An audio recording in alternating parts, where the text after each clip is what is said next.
ছাত্রছাত্রীরা আজকে একটা স্কুলের পরীক্ষা হয়ে গেল অঙ্ক সাবজেক্টে। সেই স্কুলের পরীক্ষার প্রশ্নপত্র উত্তরসহ তোমাদের সামনে তুলে ধরছি, যেটি তোমাদের কাজে লাগবে। দেখতে পাচ্ছ গোড়াবাজার আইসাই institution, Kolkata, class 10 mathematics, full marks 40। প্রথমে 6টি এমসিকিউ রয়েছে। ফার্স্ট এমসিকিউটি হচ্ছে টি বছরে আসল ও সুদ আসলের অনুপাত x:y হলে বার্ষিক সরল সুদের হার হবে। এই প্রশ্নের উত্তরটি হবে সি। তারপরে তোমরা দেখতে পাচ্ছ পি টাকার বার্ষিক r% চক্রবৃদ্ধি সুদে n মাসের সবৃদ্ধি মূল। এই প্রশ্নটির উত্তর হবে বি 52। x² + 2x + 4 = 0।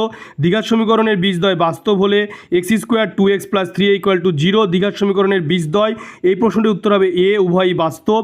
তারপরে 4 দাগে দেখতে পাচ্ছ √3 + √2 এর অনুবন্ধী করণী হলো এ, √3 - √2। 5 দাগে রয়েছে ও কেন্দ্রবৃত্তে এবি ও সিডি যা দুটির দৈর্ঘ্য সমান, কোণ এ ও বি = 60 ডিগ্রি এবং সিডি = 6 সেমি হলে বৃত্তের ব্যাসার্ধের দৈর্ঘ্য হবে। 5 দাগের প্রশ্নের উত্তর হবে বি 6 সেমি।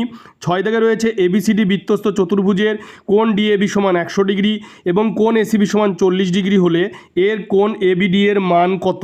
এই প্রশ্নটির উত্তর হবে 40 ডিগ্রি। এরপরে তোমরা 2 দাগে দেখতে পাচ্ছ নিচের প্রশ্নগুলির উত্তর। 2 মার্কের 5 × 10। তোমরা প্রশ্নটি আস্তে আস্তে দেখে নাও, তোমরা প্রশ্নটি দেখতে পাচ্ছ। তারপরে 3 দাগে দেখতে পাচ্ছ 3 মার্কের প্রশ্ন রয়েছে।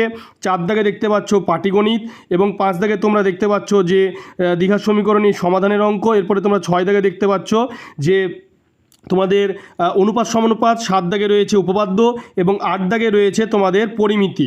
প্রশ্নটি বেশি করে শেয়ার করবে এবং ভিডিওটিকে বেশি করে শেয়ার করবে। অবশ্যই চ্যানেলটিকে সাবস্ক্রাইব করবে।